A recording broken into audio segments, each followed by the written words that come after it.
Book of Heaven, Volume 24, Part 6. May 26, 1928.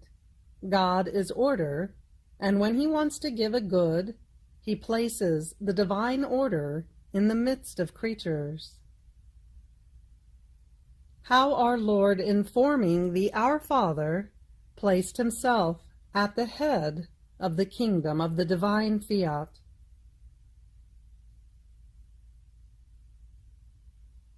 I continue what is written above.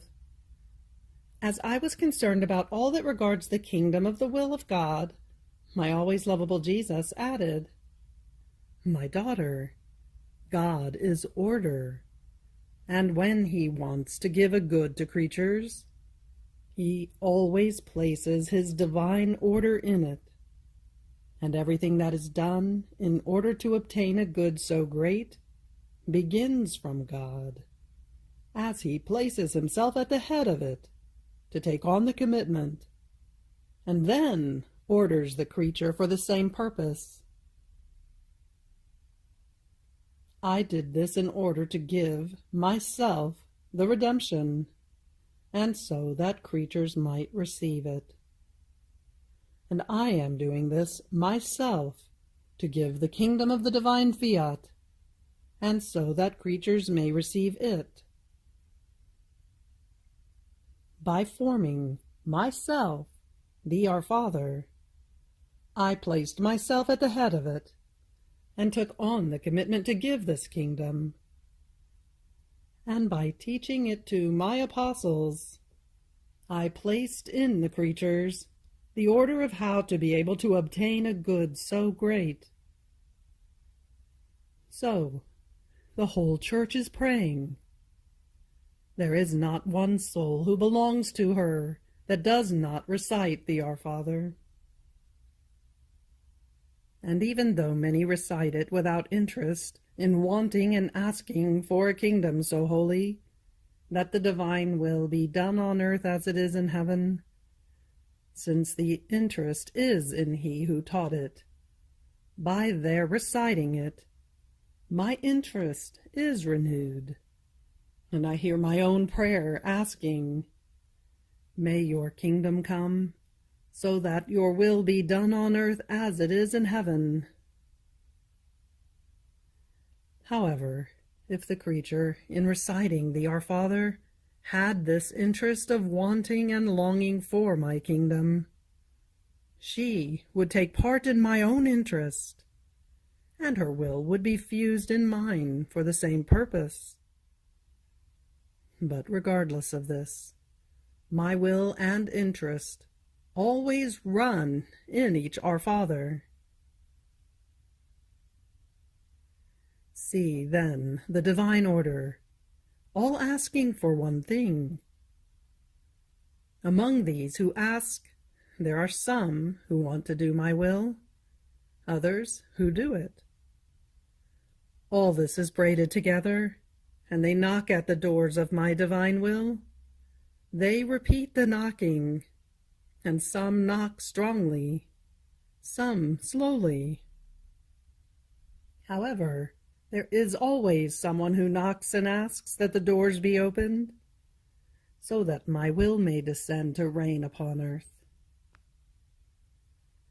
And since everything is established and ordered by the divinity, it awaits the one who must give the strongest knock, who, forcing the doors with invincible strength, the very strength of my divine will open wide the doors, and with her sweet chains of love will bind the eternal will to make it come to reign in the midst of creatures. She will be like a bride, who, bejeweling the groom with her loving chains, will carry him as though in triumph into the midst of creatures. And just as the Holy Virgin put an end to the night hours of the patriarchs and prophets, and formed the dawn to make the sun of the eternal Word rise, so will this one form the dawn to make rise the sun of the Fiat voluntas tua, on earth as it is in heaven. Do you think that my will, that has made itself known with so much love, and has manifested so much interest in wanting to come to reign upon earth, pouring its sorrow out with you, has done this without anyone praying to it? No, no. The knocks of my church have been continuous, and I myself was knocking in those knocks. But I used them to knock at the door of the divine Fiat, which, tired of hearing them knocking at its divine doors, has used you to be knocked more strongly.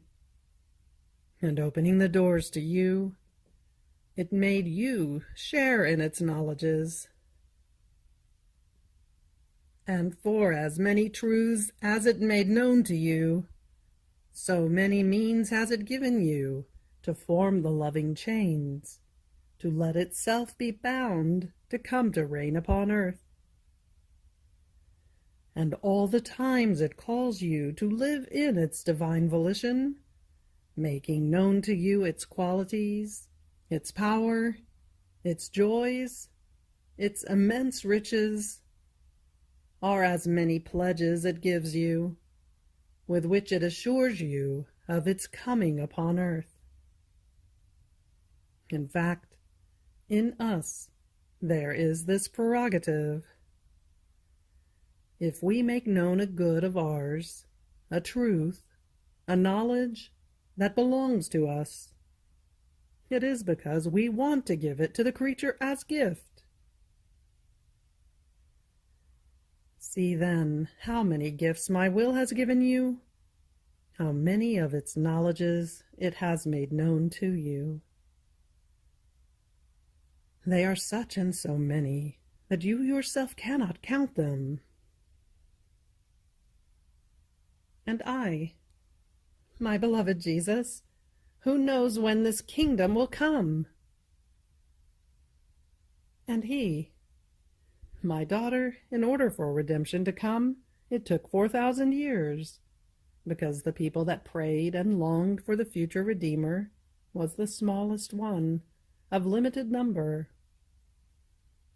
But those that belong to my church are more peoples, and oh, how much greater in number than that one. Therefore the number will shorten the time. More so, since religion is making its way everywhere, and this is nothing but the preparation for the kingdom of my divine will. May 30th, 1928. The Creation, Divine Army, the Fiat, Celestial Flag. Example of the child and of the rich father. How Jesus wants entire peoples to pray. Who these peoples are. I was doing my round in the divine Fiat, gathering the whole creation all together in order to bring it before the Supreme Majesty as the most beautiful homage, the most profound adoration, and the most intense and extensive love for He who had created it. It seemed to me that there was nothing more beautiful I could bring to my Creator than the magnificence and the continuous prodigy of His own works. And then while I was doing this, my beloved Jesus, moving in my interior, told me, "My daughter, there is no homage more beautiful and worthy of our adorable Majesty than offering to us our own works. As you go around in the creation, you gather our divine army to send it to us as our glory, and as the fierce army that asks with insistence and violence for the kingdom of the divine will. Therefore, as you go around, you place the divine Fiat as noble and divine flag in front of each created thing, and with their tacit speaking, they ask with divine strength for the kingdom of my will upon earth. Oh, how beautiful it is to see the whole creation bannered all over with the divine fiat. From the smallest to the greatest thing, they all possess the flag of the fiat placed by my little daughter. They really look like a formidable army, and waving their noble flag with authority, they ask, with repeated petitions, for what they possess. That is, the kingdom of my will upon earth. Then I continued on with my round, and I kept placing my divine fiat, not only in all creation, but also in all the acts done by Adam in his state of innocence, in those done by the Virgin Queen, as well as in those done by our Lord, sending them like an ordered army around the divinity to ask for its kingdom. And Jesus added, "My daughter, heaven and earth are praying. All of my acts, those of the sovereign queen, as well as those of innocent Adam, that were all invested by my divine fiat, they all have one voice, that resounding among them as a most sweet and strong echo, asks, 'Your kingdom come.' My daughter, in creating man, I acted like a most rich father, who, having had his child born to the light, would want to amuse himself with his little one by giving him all his riches. And he says to him continuously, 'Son, take whatever you want and as much as you can.' The little one fills his pockets and his little hands, but so much that, as he is unable to contain them, they flow down to the ground. And the father, inciting him, says, 'Is this all you have taken? Come, take some more. Take everything.' The child sees himself hampered. Bravely, he returns to take, but his capacity can take nothing else. And the father smiles and amuses himself with his little one. So I did with man.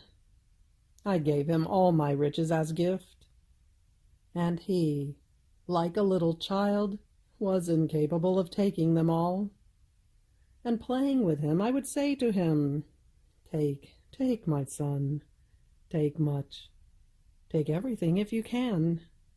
The more you take, the more I will enjoy and make feast.' Am I not doing this with you, to the point of wanting to give you the kingdom of my divine will? This is why I make you go around in the whole creation, in the works of my redemption. Nor do I deprive you of the dominions of the sovereign Queen of Heaven. And while you go around through our works and dominions, I keep whispering to your ear, 'Take whatever you want, my little daughter.' And to give you the right to it, I have you mark all of our works and our dominions with your 'I love you.' And in this 'I love you' of yours, that repeats its refrain, 'Give me your divine fiat,' it seems that fiat and 'I love you' are braided together. And I, knowing that what you want and ask for is the greatest thing, and a divine kingdom, in which not only you, but all those who will be in this kingdom may all be kings and queens. If you knew what you are asking me for! Heaven and earth are astonished, and all are watching the braveness of your request, and my goodness, all paternal, that longs for you, and smiles at you with totally excessive love, to give you more confidence in asking for it with more braveness. In fact, my daughter, since it is so great a kingdom that I must give, I want an entire people to ask me for it. And the first people is the whole creation. And by going around in the midst of it, you move all to ask for the coming of the kingdom of my divine will upon earth. The second people are all my works, and those of my celestial mamma that were done on earth. These peoples are divine and interminable peoples. Then there is the people of the low earth, that is formed of those who recite the Our Father, and of the few who in some way know my divine will, and ask that it come to reign upon earth. And when entire peoples pray me, having at the head of them her to whom a mission so great has been entrusted, what we want to give, and which we are asked for with insistence, is conceded more easily. Does the same not happen in the low world? If a king or the leader of a country must be elected, there are those who incite the people to cry out, "We want such and such as king," or "such and such as the leader of our country." If some want a war, they make the people cry out, "We want the war."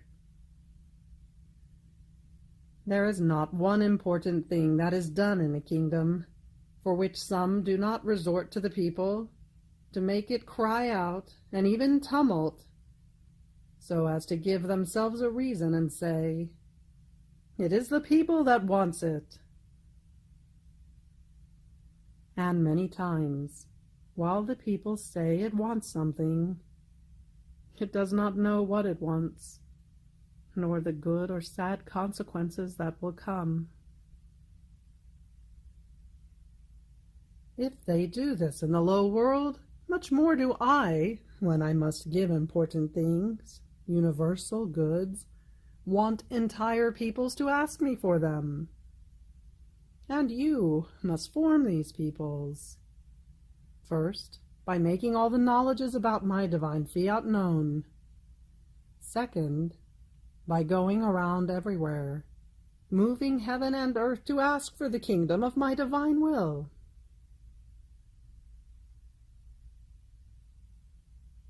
June 3rd, 1928. Requital to the love of God informing the nature of man. The truths are stairs in order to ascend to God. The divine will, revealer of the work of creation to man. Example of the sleeping child.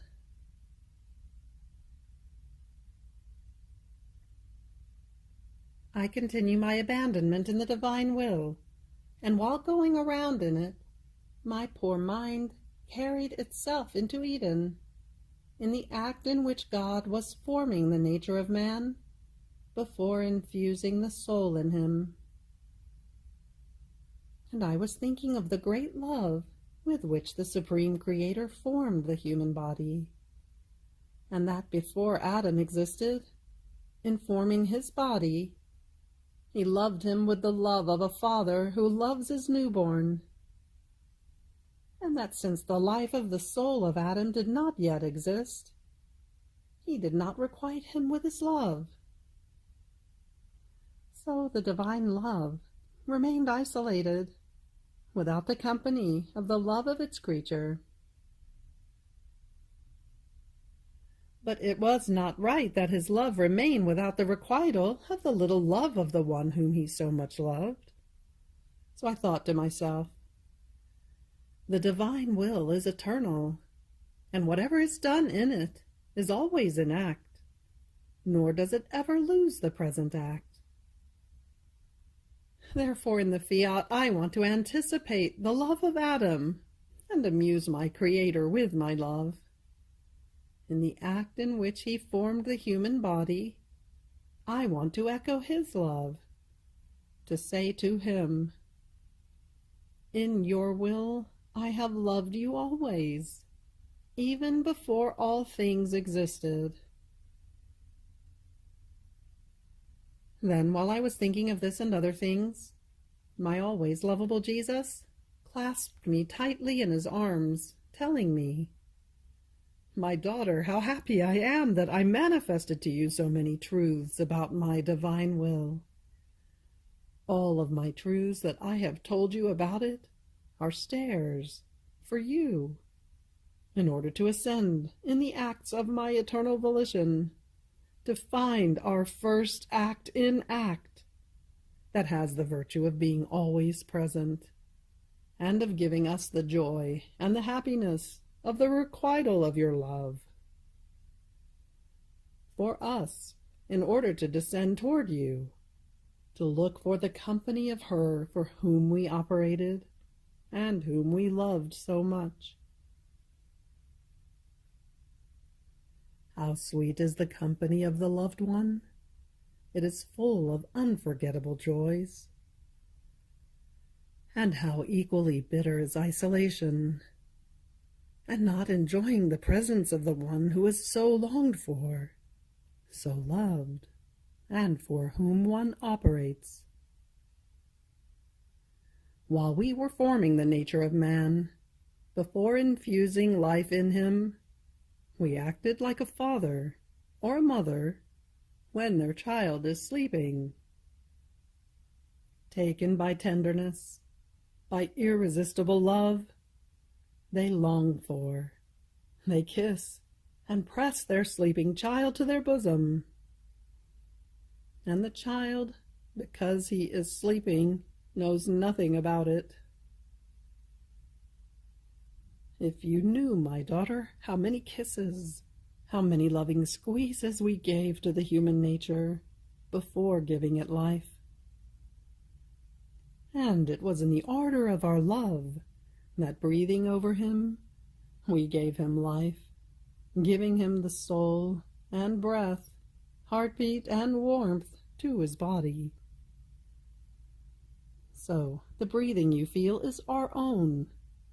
The heartbeat that beats in your heart is ours.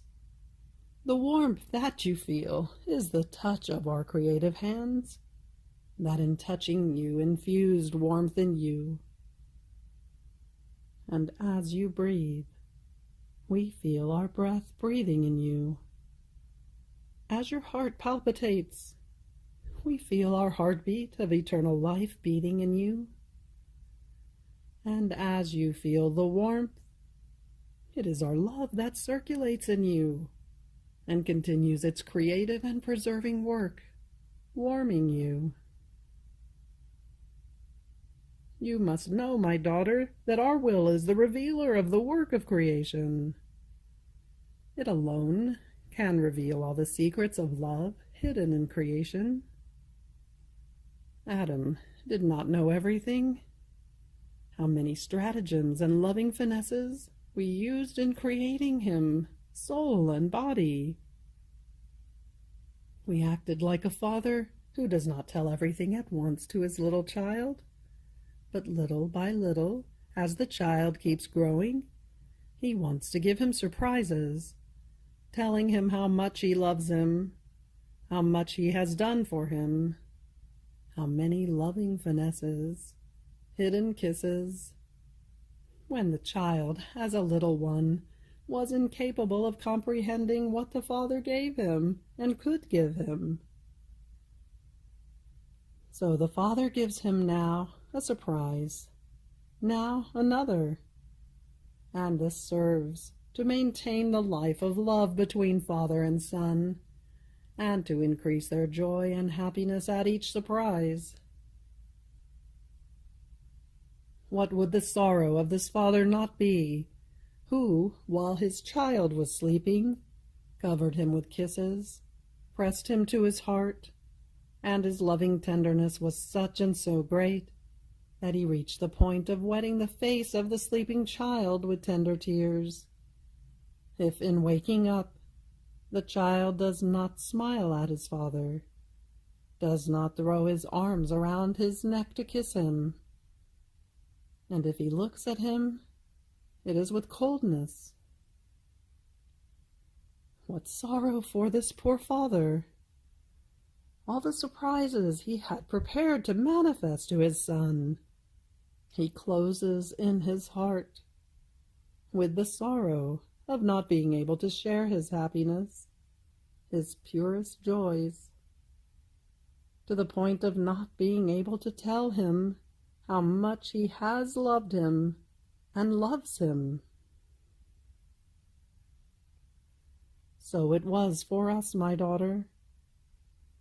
Our more than paternal goodness prepared many new surprises for our beloved child, and our divine will took on the commitment to be the revealer of them to him.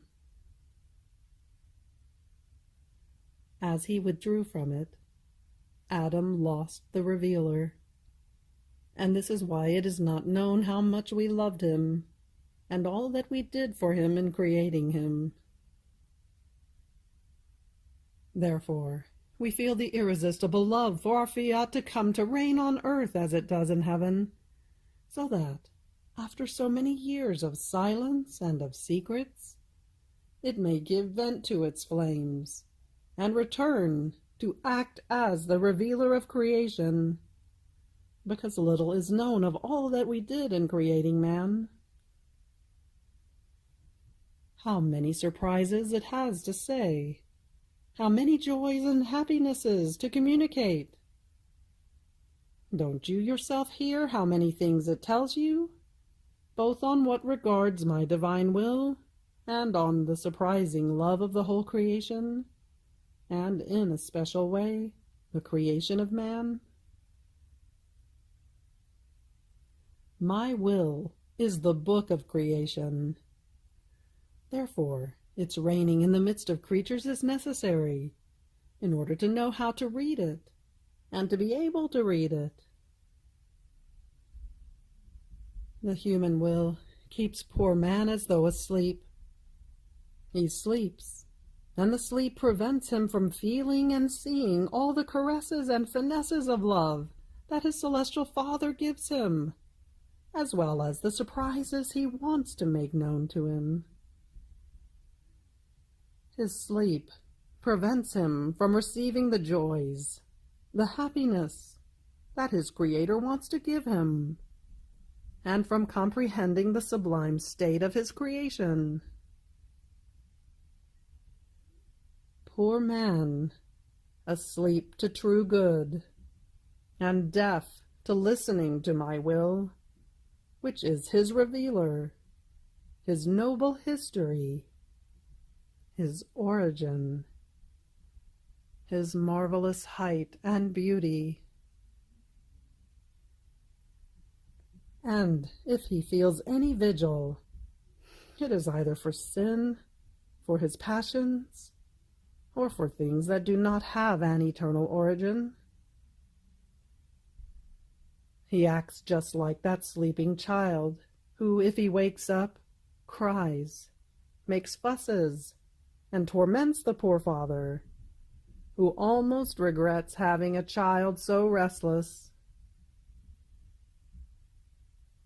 And this is why my divine will is revealing so many of its knowledges, to wake man up from his long sleep, so that, waking up in my Fiat, he may lose the sleep of the human will, he may reacquire what he lost, and may feel the kisses, the love, the loving squeezes that his Creator gives him to his bosom. So, each knowledge that regards my divine will is a call.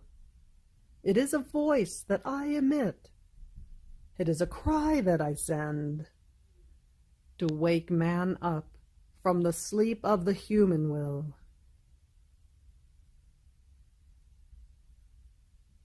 You have reached the end of the Book of Heaven, Volume 24, Part 6.